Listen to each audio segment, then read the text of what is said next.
বরফ কুচি বা ক্রাশড আইসের সঙ্গে রঙিন সিরাপ কিংবা শরবতের মিশ্রণে তৈরি এক বিশেষ ঠান্ডা খাবার, নাম তার গোলা আইসক্রিম। সাধারণত এই গোলা আইসক্রিমের দাম যেখানে ৩০ থেকে ৪০ টাকা, সেখানে এক ভ্রাম্যমাণ বিক্রেতা মাত্র ১০ টাকায় বিক্রি করছেন এই জনপ্রিয় খাবার। তিনি হলেন বাবু মিয়া। আইসক্রিমের দাম বেশি, আইসক্রিম মনে করেন খাইতে গেলে ৩০-৪০ টাকা লাগে। এই একই আইসক্রিম রংপুরে খাইতে গেলে আমরা ৩০ টাকা লাগে, লালমনিরহাটে আমরা ১০ টাকা পাইতেছি। তাই তো কম দামে সুস্বাদু আইসক্রিম পেয়ে তার দোকানে প্রতিদিনই ভিড় জমাচ্ছে শিশু থেকে শুরু করে পথচারীরা। স্কুল ছুটির পর প্রতিদিনই অনেক শিক্ষার্থী বাবু মিয়ার দোকানে আসে গোলা খেতে। তাদের দাবি, বাবু মিয়ার গোলা অত্যন্ত সুস্বাদু এবং দামে সাশ্রয়ী। এই আঙ্কেলের আমরা গোলা সবসময় খেয়ে থাকি। এই আঙ্কেলের গোলা অনেক মজা লাগে। বরফটাকে প্রথমে ভেঙে বিভিন্ন ধরনের ফ্লেভার দিয়ে এই বরফটা বানায়। আমাদের কাছে বেশ ভালোই লাগে এই গোলাটা। আঙ্কেলের গোলা আমরা প্রতিদিন খাই। এখানে থাকে বরফ দেয় প্রথমে, তারপরে অনেক রকমের দেয়। আমরা অনেক টেস্টি হয়, এগুলো অনেক কম দামের মধ্যে আমরা পেয়ে থাকি।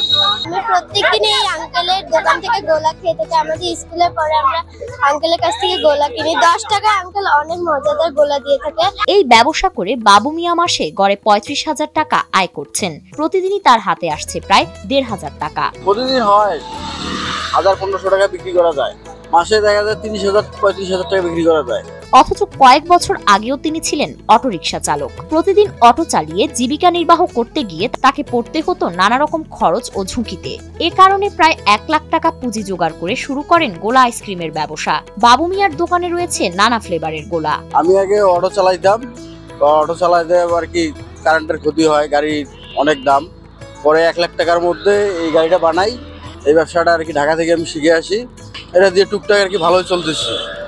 অটো আপনার দেখা যাচ্ছে ব্যাটারি বছরে বছরে পাল্টা লাগে, অনেক টাকা দাম, ৮০,০০০, ১ লাখ টাকা দাম, অনেক আর কি ব্যয়বহুল, দেশের কারেন্টের ক্ষতি হয়। এই জন্য আমি এই ব্যবসায় আসছি। এটা ইনশাল্লাহ মোটামুটি টুকটাক ভালো চলা যায়। এটা বানাই হইলো আমার কাছে আছে হইলো আপনার অরেঞ্জ আছে, কাঁচা আম আছে, পাকা আম আছে, আর তেঁতুল আছে। ৪টা ফ্লেভার দিয়ে বানাই। তবে বাবু মিয়া শুধু নিজেই আইসক্রিম বিক্রি করছেন না, তিনি যুবকদের দিকেও আহ্বান জানিয়েছেন বেকার বসে না থেকে স্বল্প পুঁজিতে ব্যবসা শুরু করার জন্য।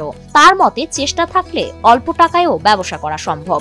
যারা বেকার আছেন, বেকার না থেকে ১ লাখ টাকা পুঁজি খেড়ায়া এরকম গাড়ি বানায় আপনারা ব্যবসা করতে পারবেন। দিনে দেখা যায় যে ৫০০ টাকা আপনারা বসে না থেকে ইনকাম করতে পারবেন। কম দামে সুস্বাদু গোলা আইসক্রিম বিক্রি করে শুধু নিজের জীবনের সচ্ছলতা ফেরাননি বাবু মিয়া, বরং বেকার যুবকদের জন্য দেখিয়েছেন স্বল্প পুঁজিতে ব্যবসা করে জীবন পাল্টানোর এক অনুপ্রেরণার পথ। ফারিন রহমান প্রীতি, নয়া দিগন্ত।